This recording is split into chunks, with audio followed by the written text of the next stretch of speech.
بسم اللہ الرحمن الرحیم۔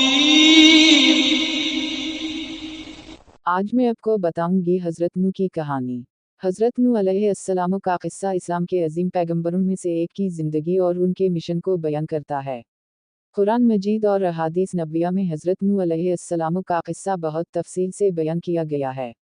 یہاں پر حضرت نوح علیہ السلام کی زندگی، ان کی دعوت، ان کے قوم کا ردعمل اور طوفان نوح کی تفصیلات دی جا رہی ہیں۔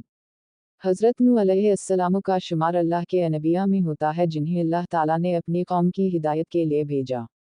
حضرت نوح علیہ السلام کا تعلق حضرت آدم علیہ السلام کی اولاد سے تھا اور ان کے زمانے میں لوگ شرک اور بت پرستی میں مبتلا تھے۔ حضرت نوح علیہ السلام نے اللہ تعالیٰ کے حکم پر اپنی قوم کو توحید کی دعوت دی اور انہیں بت پرستی سے روکنے کی کوشش کی۔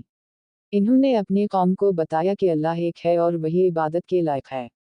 حضرت نوح علیہ السلام نے اپنی قوم کو سمجھانے کی بہت کوشش کی اور ان کے سامنے اللہ تعالیٰ کی نشانیوں کا ذکر کیا۔ حضرت نوح علیہ السلام کی قوم نے ان کی دعوت کو قبول نہیں کیا اور ان کا مذاق اڑایا۔ وہ کہتے کہ نوح دیوانے ہو گئے ہیں اور ہمیں بے وقوف بنا رہے ہیں۔ قوم کے سرداروں نے لوگوں کو حضرت نوح علیہ السلام سے دور رہنے کی تلقین کی اور کہا کہ یہ صرف ایک انسان ہے اور اس کی باتوں میں کوئی حقیقت نہیں۔ جب حضرت نوح علیہ السلام نے دیکھا کہ ان کی قوم ایمان نہیں لا رہی اور اللہ کے عذاب سے نہیں ڈر رہی، تو انہوں نے اللہ تعالیٰ سے دعا کی کہ ان کی قوم پر عذاب نازل ہو۔ اللہ تعالیٰ نے حضرت نوح علیہ السلام کی دعا قبول کی اور انہیں حکم دیا کہ ایک بڑی کشتی بنائیں۔ حضرت نوح علیہ السلام نے اللہ کے حکم کے مطابق ایک بڑی کشتی بنانا شروع کی۔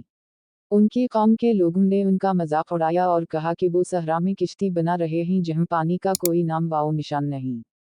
جب کشتی تیار ہو گئی، اللہ تعالیٰ نے حضرت نوح علیہ السلام کو حکم دیا کہ وہ اپنے مومنین اور ہر جانور کا ایک جوڑا کشتی میں سوار کر لیں۔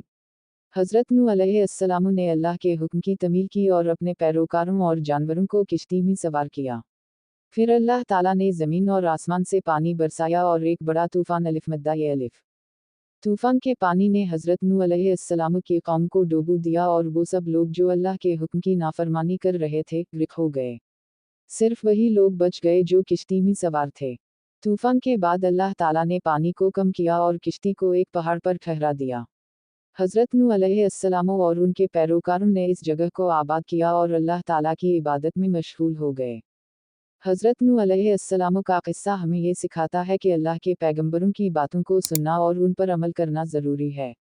یہ قصہ ہمیں صبر، استقامت اور ایمان کی قوت کا بھی درس دیتا ہے۔ حضرت نوح علیہ السلام کا قصہ اسلام میں ایک اہم مقام رکھتا ہے اور ہمیں یہ سکھاتا ہے کہ اللہ تعالیٰ اپنے نیک بندوں کی مدد کرتا ہے اور کافروں کو ان کے ظلم کی سزا دیتا ہے۔